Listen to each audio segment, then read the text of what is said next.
name is Jack Cocchiarella. Where I am right now, that's Hanover, New Hampshire, at Dartmouth College, where I'm currently a freshman. So my work in politics started really in middle school when I started going into Orlando and into my community and registering people to vote. So my mom and I both were very, politically active, interested in politics. And so I asked her if she would take me out and, we could register some voters. So I got certified to register others to vote. And so we just went into the community on weekends, knocked doors, and just went all over the place to register voters. And that's what I fell in love with. That was my passion. My junior year of high school, in fact, right before COVID hit, my good friend and I were working on some infrastructure to work across Orange County Public Schools, where I went to high school, that would have students register their peers to vote instead of having outside organizations come in where it's like kind of people sitting at a table, you don't really Right, know right, them, you don't right, make the right. connection. And so that's what we were working on. And we were super excited for students to be registering their peers to vote and actually get them civically engaged. And then COVID rolled around and there was not a lot of in-person school. That wasn't going to work. We moved it online. It was still really successful. It still gave people the opportunity to connect. But that was my passion. And so that summer when COVID started and nobody knew what was going on for a month or two or three, or still, people, I guess we all still don't know really what's going Yeah. on. Well, Um, I know that it sucks. That's what we all know. Yeah, and so I kind of just like tried to figure out, okay, well, so what's my next step? If I can't be going out and knocking doors in my home state of Florida, what am I going to do? So I kind of pivoted online, and that ended up with me reaching out and sending an email to what was the early iteration, the infancy of the Lincoln Project. So that was in early 2020, in that summer.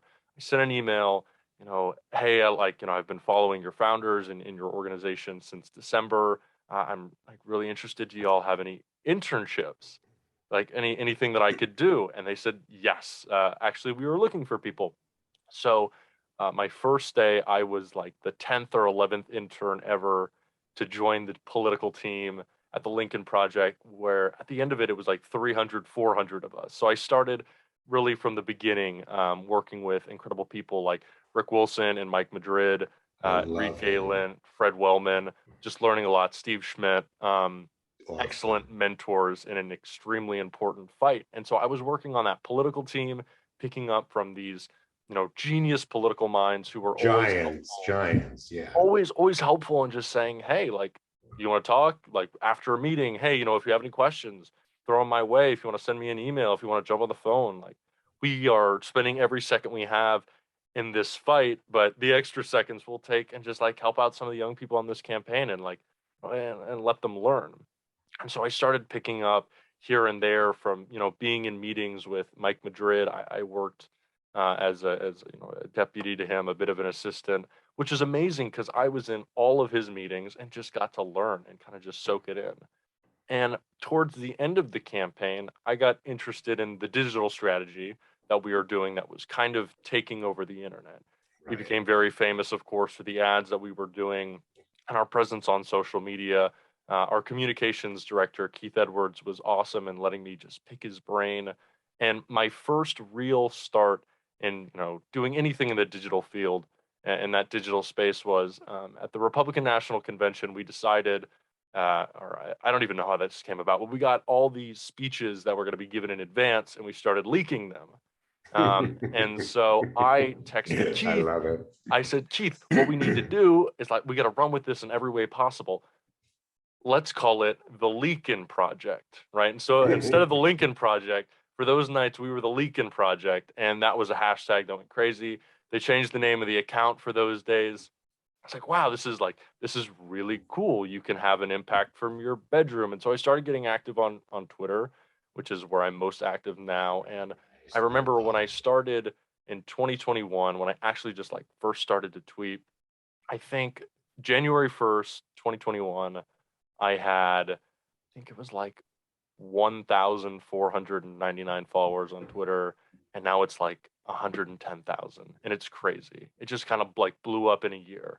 I started sharing my thoughts, making jokes about, Ted Cruz and Lindsey Graham and Marco Rubio, because these are like tough shit right now. Things are hard. And so bringing a little bit of humor and, Twitter poking loves fun. humor, though. That's a good Yeah, thing. exactly. Like poking fun and telling stories in a way that people can gravitate more towards because they're a little bit easily more easily digestible is what I wanted to do, and that's kind of just taken off. And being able to use my voice as a young political activist and talk about what's important to Gen Z, just the reception has been incredible, and people wanting to uplift young voices like myself. And so it's just encouraged me more and more to fight and to get more young people in this fight because they people want to hear our voices, and so it's our job to use them. I really think this election is so important for young people to get it. I mean, yes, it was a good turnout for the 2020 election, but we really need like massive Z for Absolutely. Absolutely. And I think in 2020, one of the big moments that I hope is not forgotten in history, not only because it was hilarious, but I think it was like a holy shit moment, was remember the rally that Trump had in Oklahoma, and he was talking it up. hello. Yeah.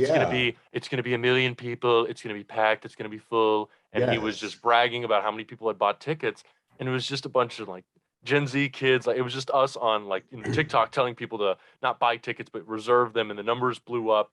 And it was this huge embarrassing moment for him when he was there with basically a zero crowd.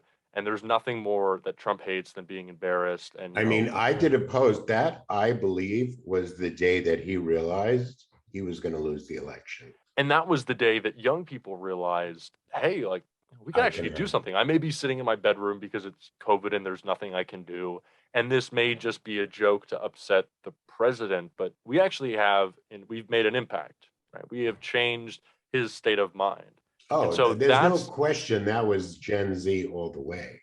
So that's You, the point right yeah. there where I think we said, okay, let's figure out what we can do with digital organizing, something that, has been going on for a while, but I think this is the moment now where it really takes off, where people are so connected and have been forced to be so connected because of COVID. This is the only way that we can communicate is over Zoom.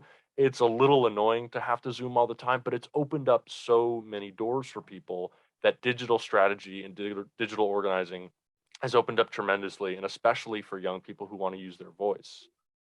I think that you have the awesome opportunity to galvanize young people.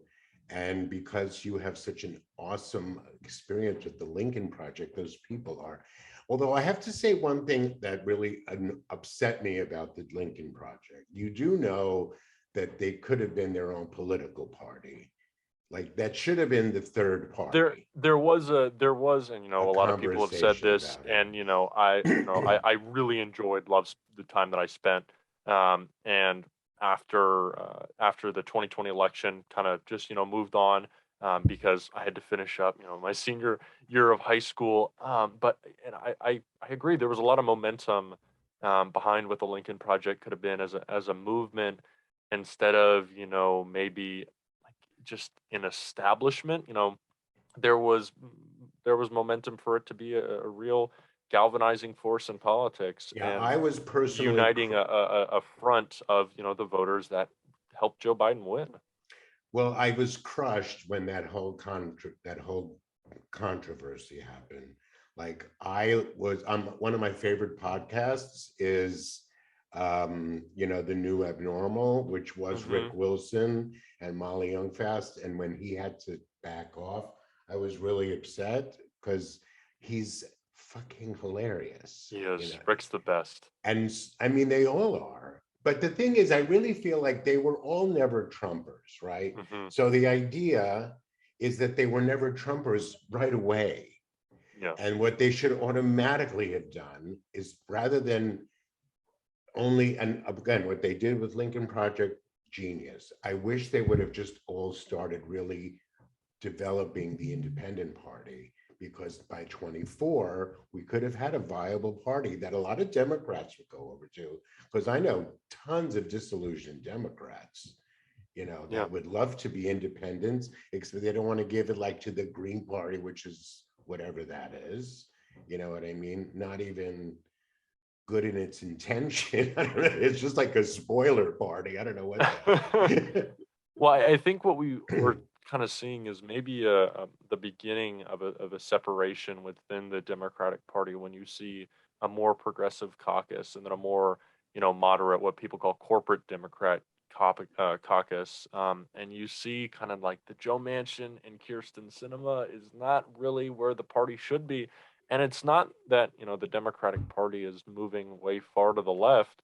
The Democratic Party is really Joe Biden's agenda right now. And I don't think there's anyone hell. saying that Joe Biden's agenda is radically liberal, right? No, It's no. just what the overwhelming majority of Americans want.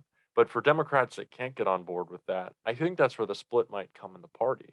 Yeah. AOC has consistently said that Joe Biden has been a good faith leader of the party when talking with progressives and hearing them out. And something that was historic about his campaign in 2020 is he moved to the left from the primary, right? And in his primary, he was the moderate, and he began to, after that, hear young people out. He was having conversations with Senator Bernie Sanders, Elizabeth Warren, more progressives within the Democratic Party saying, what do I need to do to be a good leader of this party now that I'm your nominee? And that's something Joe Biden can do. He has the capacity to listen. He completely bungled at first student debt relief, and then he listened. Now, of course, he listened because we were screaming at him, and there needs to be far more action taken, lots more. But Yes. he listened. And is Yeah. that not at least something that we can say he's done successfully as a president? And so that's why I think that this little split might start to happen. Democrats who can actually listen to the American people versus those who are kind of bought. And we know those who are bought. They're Joe Manchin, right? They're Kirsten Sinema. They're Yeah. people who prefer their houseboats and European wine trips than making prescription drugs affordable. So I think that split Yeah, may come soon. it just so doesn't make sense that those kind of Democrats are even in this position to yield so much power. Yeah. It's just made me, who's like a lifelong Democrat and an activist since I was also in junior high. Um, it just makes me so disillusioned with our old government structure as it is altogether, which is why we have to look to the next generation. I mean, when I was, you know, starting out, they didn't have anything like what you had started, where you were registering other people. You know what I mean? These are like civic-minded programs that really can start getting implemented into schools now, which could just change the mindset of people that it's going to take a good 20, 30 years to change out of this just two-party system. You Hmm. know what I mean? Like, that's why I was so wishing that those never Trumpers just became independents right away and just could have given us like a good shot at having a viable candidate that would, because the kooks are going to be Republican. They're not the majority. They're Hmm. not, you know what I mean? And they never will be. No. And if anything, they're Isn't going to it, what is start it, dying 40, off from COVID. 43? The Democratic half of the Senate represents, I think the number is 43 million more people than the Republican half does. Yeah. Like, is that not clear enough? That's just math. Like, it's clear they are not the majority, and they won't be. And the Senate itself is not even, it can't be a majority because the rules don't work that way. And no, I think, it's too much. maybe that's something that we have kind of failed at, or at least the Biden administration has, is day one, we should have taken some serious structural action, some structural changes, because I don't really think American voters care about Joe Biden or Chuck Schumer firing the Senate parliamentarian to, get a $15 minimum wage No, no through, one even knows what a or parliamentarian is. some They think it's a cigarette. I like, I don't think people care if he would have done that to, increase the minimum wage or have some reform for immigration or actually get his agenda through or abolish the filibuster or make a carve out. I don't think this is what the American people are caring about. I don't think this is top of mind when they're voting. No. So I think that has been probably the biggest mistake of this administration, is not really realizing right away what's important to the American people and then kind of stalling and then taking time.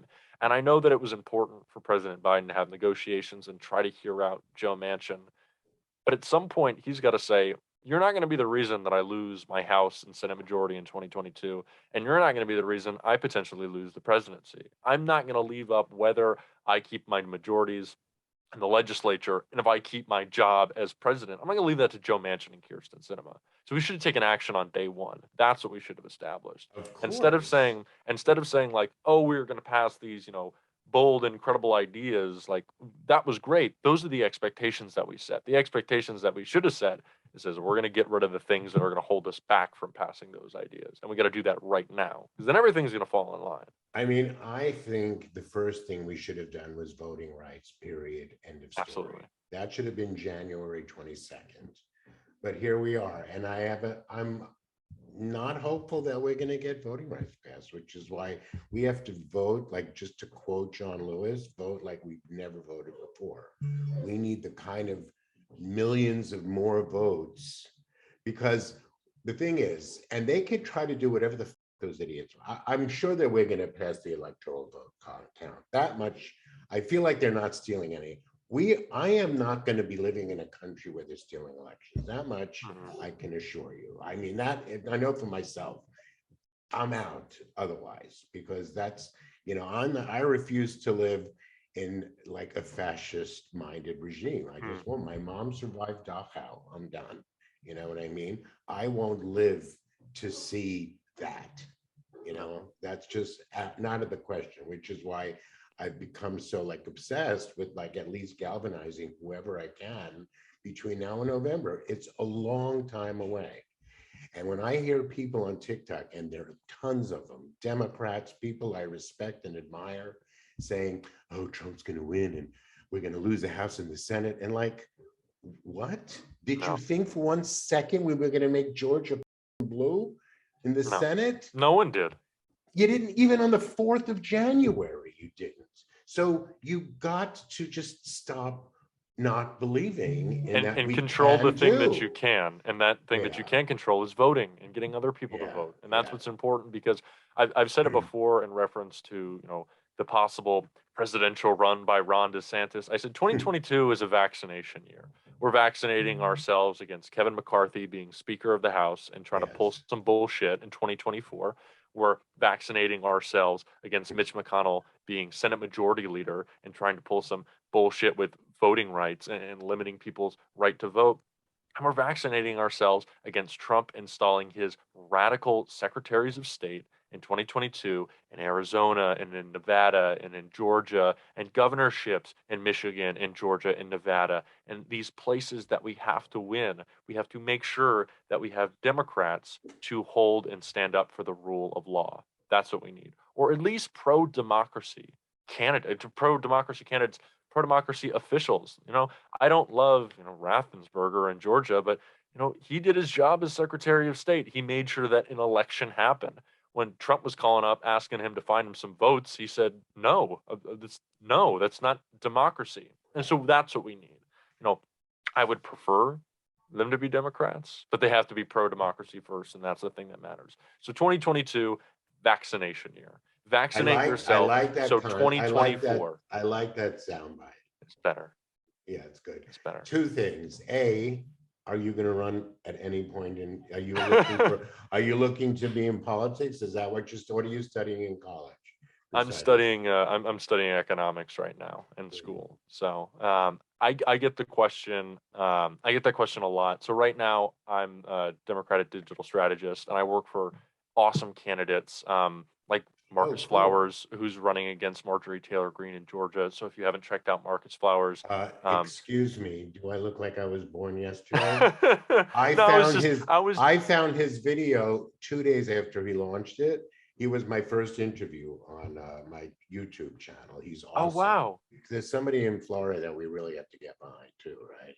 Who Yeah, are you? that's gonna be Val Demings. Are you? Yeah, you think Well, she's Val good? Demings for Senate, but right now the problem in Florida is our primary for everything is so late that Nikki Fried, Charlie Crisp still I waiting kind of on, love and Nikki though, don't you? she's doing a great job right now. She's being an important leader in the state and the community everywhere she goes, and Yeah. when we have a governor who's gone and doesn't want to say where he is, that's important. Your But governor, that your governor was two sheets to the wind with COVID, like I'm sitting here. Did you see his press conference he did Yep. yesterday? Did you Yeah. see how dark the circles under his eye? He looked like he just been, whatever. So I don't believe he was And there holding his wife's hand. and Please. and and if and it's crazy with Ron DeSantis because in 2018, 2019, and Democrats will tell you this because he had a 20%, 30% approval rating amongst Democrats. He was actually a pretty good governor. He was focusing on Florida's environment.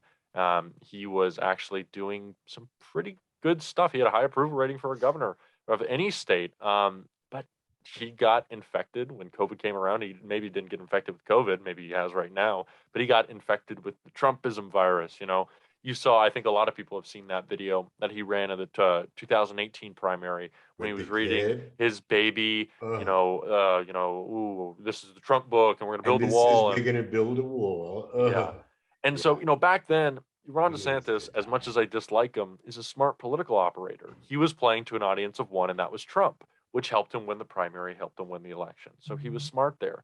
But he wasn't operating as a Trump guy. He was more of a Sununu like we have in New Hampshire, who's still a Republican, not incredible, but for a governor, fairly competent. But he's just been infected with the I want to run for president disease, and that is completely taken him off the rails. He is a threat to democracy. He is a threat to, actual Floridians. I don't know if you saw at that press conference, a public press conference that he had in a public building, a 70-year-old man was arrested for trying to ask a question and carried out. No, I didn't see that. Oh, you didn't see that? Yeah, No. he was trying to Was ask a that the question same about. press conference where he looked like he was croaking from COVID? No, I know. Was There's that been a the lot other of one with his been a lot of wife? press conferences. Is that the No, one with his wife where she was not wearing a mask in the midst of her cancer treatments? no, that was at that concert. It was just a couple days Yikes. ago. And yeah, Interesting. he was arrested, and something that he said, which I thought was fantastic, was when they were taking him out, he was like, "I'm just trying to ask a question." He said, "There's nothing private about public health," and I think that's true. That they're trying to hide and stay away from these questions about COVID and ducking their responsibilities. And no, there's nothing private about public health. You have to keep us Yikes. safe, and that's your job. Being the child of a Holocaust survivor, there's such a like it's it's just not okay to hear the kind of things we're hearing. I mean, I put a post today comparing the Nazis marching with the people at the front at the White House and at the Capitol building. What's the difference? Yeah. I'll tell you what the difference is. The Germans were clean and trim. These fat slobs are just gross. Well, that's something that, I've always said of the Trump era is that we got so lucky, and it kind of seems like we didn't, but we got lucky that they were so stupid, right? Mm, They had Mike Lindell coming in and out of the Oval Office with their strategy. He had it on like his little clipboard with his papers falling all over the place, and people were it's like taking pictures of what mind-boggling. it said, of his bullet points. We were lucky that Trump was incompetent. We were lucky that the people around him 100%. were incompetent. We're lucky that Kevin McCarthy is incompetent. Yeah, The we're biggest lucky problem that with McConnell was not on the job, Yes, exactly. The period. biggest problem with Mitch McConnell is not just that he's evil. They're all evil. It's that he's smart. Right. And so we have to make sure that no one with that capacity for evil gets in No, to office, to a high office, because if it was Ron DeSantis, I hate giving Ted Cruz credit for anything, but he is a smart guy as well. If it was Ted Cruz, they would have done a more effective. And I'm not just talking about January 6th. I'm just talking about the whole Trump era. They would have been more effective in their evil. If Trump was even like a smidge a better of millimeter.